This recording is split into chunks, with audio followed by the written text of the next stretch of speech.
On behalf of the U.S. government, I wish to thank the Executive Secretary, Director General Valovea, and Ambassador Abramowitz for convening the 69th Commission session on such a timely theme. The sustainable use of natural resources is critically important to addressing the many environmental challenges we face. We must work together to support the most vulnerable, to address the impacts of climate change, and to increase our collective resilience. On Earth Day, President Biden will convene a Leaders' Summit on climate with the aim of catalyzing global action to address the climate crisis. Many of the countries represented today will be participating, and we look forward to fruitful collaboration. Multilateral cooperation is a centerpiece to our approach, and UNECE has a key role to play in advancing these shared goals in the year ahead.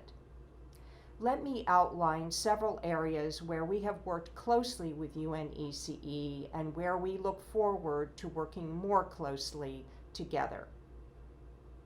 The United States welcomes UNECE's approach to finding sustainable energy solutions relevant to each country through all promising clean technologies, allowing member states to follow the data rather than expecting all states to follow a one-size-fits-all approach.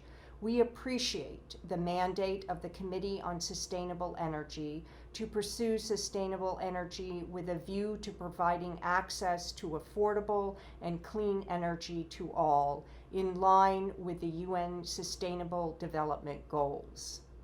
Moreover, we look forward to working with the committee to help reduce greenhouse gas emissions and help inform sustainable development efforts. The U.S. Environmental Protection Agency, EPA, has a long-standing and successful collaboration with UNECE to advance action on climate change and methane mitigation under the auspices of the Global Methane Initiative and through the groups of experts on gas and coal mine methane.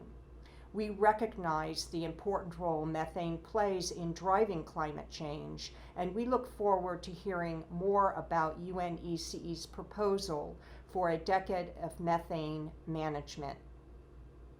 We would welcome further engagement with UNECE on research related to sustainable cities, disaster resilience, and climate mitigation.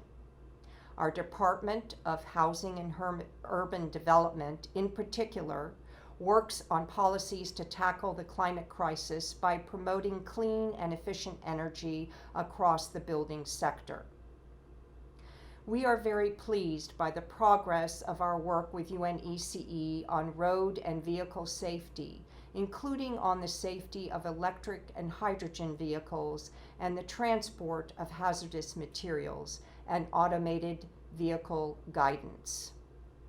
Another partnership that I would like to highlight is the work of U.S. Forestry Service scientists with the UNECE Committee on Forests to improve reporting on forest health, wood product production, and alignment with international standards. The contributions of forest industry stakeholders in the United States and UNECE countries has also resulted in capacity building for sustainable forest management in the Caucasus and Central Asia, as well as commitments to expand forest area in the region in line with the Bonn Challenge. In closing, I would also like to commend UNECE on the successful conclusion of the 5th Regional Forum on Sustainable Development and to recognize the Committee on Environmental Policy for conducting high-quality environmental performance reviews in 2020 throughout the pandemic. The United States looks forward to building on these areas of cooperation with UNECE in the years to come as we work together to mitigate the impacts of climate change and improve the sustainable management of our natural resources. Thank you.